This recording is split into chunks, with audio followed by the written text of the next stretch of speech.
Hello, all you hardcore sports fans. How are you doing? It's Russ here from Porky's Corner, the biggest gob in sport. As you know, for nearly 6.5 years, I've been doing boxing videos, but we've got another channel called Porky's International, and we're doing other sports now. But this is just going to stay as boxing. But the other channel, Porky's International, we're going to do other sports that we like. And one of the sports I like is cricket. I was fetched up with it as a kid. I think it's a great sport, but then again, I think all sports are good. I think it's a fantastic sport at the moment, and it's the biggest growing sport in the world, bigger than anything, mainly because of what's going on in India. Do I think that T20 cricket can save cricket?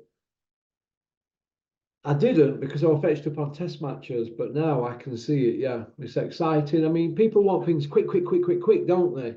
Nowadays, we want everything fast, don't we? If it's whether it's a taxi, an Uber, a pizza, food cooked in microwave, even people who are car mechanics. The car mechanics after 2 years now, aren't they? Yeah, here's a Ferrari, go fix it. It used to be 7 year back in day, so everything's quick nowadays. Test matches, was they becoming boring for fans? Okay, let me just pause the video there and interject.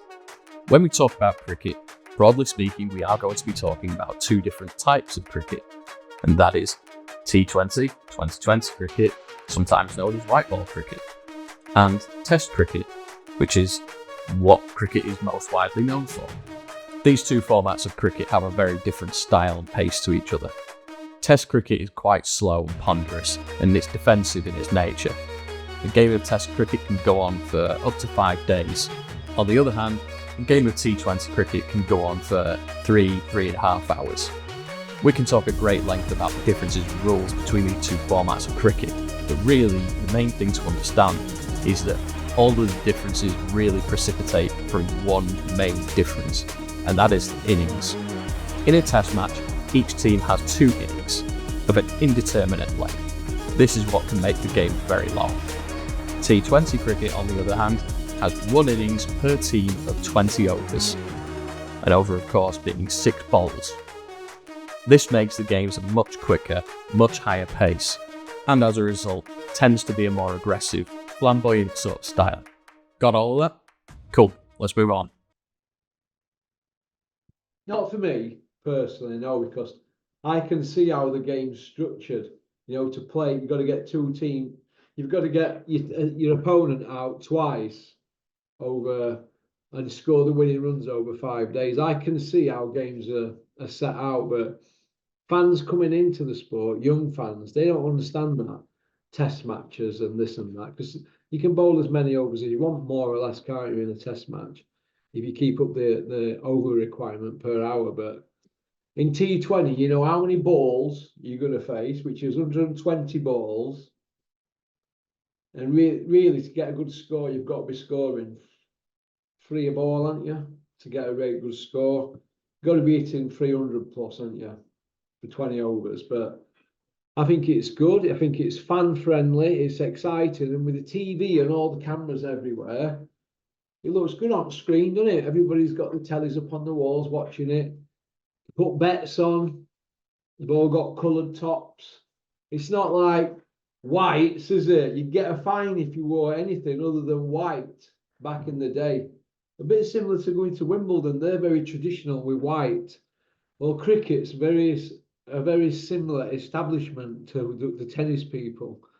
But I think it's good that they all play in different colours. Why not? It's appealable to fans, and they can go by the team's colours. So I think that's good, and I think T20, I'm behind it. I am. But I weren't when it first come out. I mean, I weren't even a fan of the 50 over games. 70s. No, remember when it first came out, the first World Cup? Well, it about 1975, West Indies won it, didn't it? But it weren't 20 overs then, it was a lot more. But no, I weren't a fan of that. Because I fetched up on test matches, and any cricketer growing up, any young man born in the 60s or 70s who wanted to be a cricketer, you just wanted to be a batsman. And if you wanted to be a batsman, you wanted to play for Yorkshire. There's only one county to play for. You want to play for Yorkshire. We all wanted to be Jeff Boycott, and we all wanted to be test batsmen. And now it's everybody wants to be T20, don't they? But for me, the best batsmen are the test batsmen. They're your best bats. But for excitement, T20 is there in it because they're going to go for it, aren't they? They're going to try and get a high strike rate and get them overs knocked off and scoring some good runs every over, which is good, isn't it? You want to be. They need to be hitting nearly 20 and over. You've got to be hitting 18 and over minimum to do well at the 16, 18 and over. But like I said, it's on now. The finals, June the 29th. We've got 9 stadiums hosting the T20 World Cup for 2024. Yeah. We've got 3 grounds in the USA and then 6 in the Caribbean, including the Kensington Oval and the Viv Richards Arena, which is really good. Sir Vivian Richards. Do you remember him? The Master Blaster. You know how they used to call him that? Because he were out there on his own in the 70s and 80s. Him, Viv Richards, he was best bat in the world. Destroy any bowling attack. Now, I always like to open the batting, but there's something about Viv Richards you've got to give credit for. Yeah, he's got a big ego. We all remember him coming into bat, don't we, at number 3. Now, what you're supposed to do when you come out to bat, the batsman comes down the steps and they're supposed to cross on the pitch. Can anybody find me footage of Vivian Richards ever crossing another batsman as he's going out to bat at number 3 on the pitch? No, because them opening bats, but West Indies in the 70s and 80s, Desmond Haynes and Gordon Greenwich, they knew when they were out that they'd have to walk off the pitch on their own, and Viv would walk on his own out to bat. He just wanted that moment to savour. He didn't want to share it with anybody else. He just wanted to come out to the crowd because everybody in them days went out to see him bat. Remember the name, Sir Vivian Richards, the Master Blaster, one of the best bats ever. Ever. One of the best bats ever. And he used the Stuart Sturridge back in the day, an SS Jumbo. All world, isn't it? Right, the betting. Odds, you're going to get different odds all over the bookies around the world, the sports books, the Vegas books, the English betting. Everybody's got different odds. So it's not going to be saying so-and-so's this odds, so-and-so's that odds. There's that many to choose from.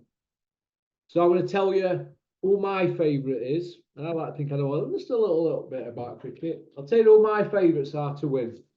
My favourites are India because they're passionate. And I think things will just click for them. I really do.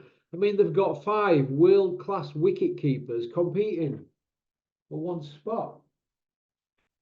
What have England got competing for their one spot? They've not got 5, have they? And neither have the Aussies, and they're supposed to be the dog's nuts, aren't they, in cricket? I don't know, but I think Kohli's looking all right. I think Kohli opening the batting, I think that's a good decision. I like Sharma. I think he's good, the captain. I think the whole team is strong in every position. Very, very strong. And that's why I'm going to tip India to win. I think the dark horses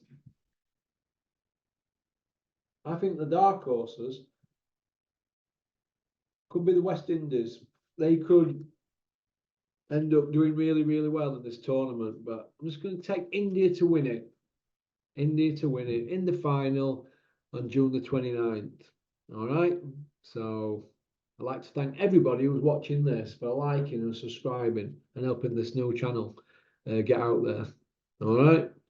So, okay.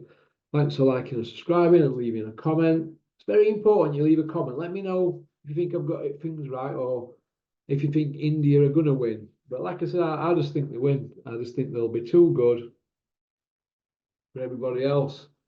India are the best team in the world at the moment, and they'll show it this month over the next couple of weeks. All right. Take care. Peace out.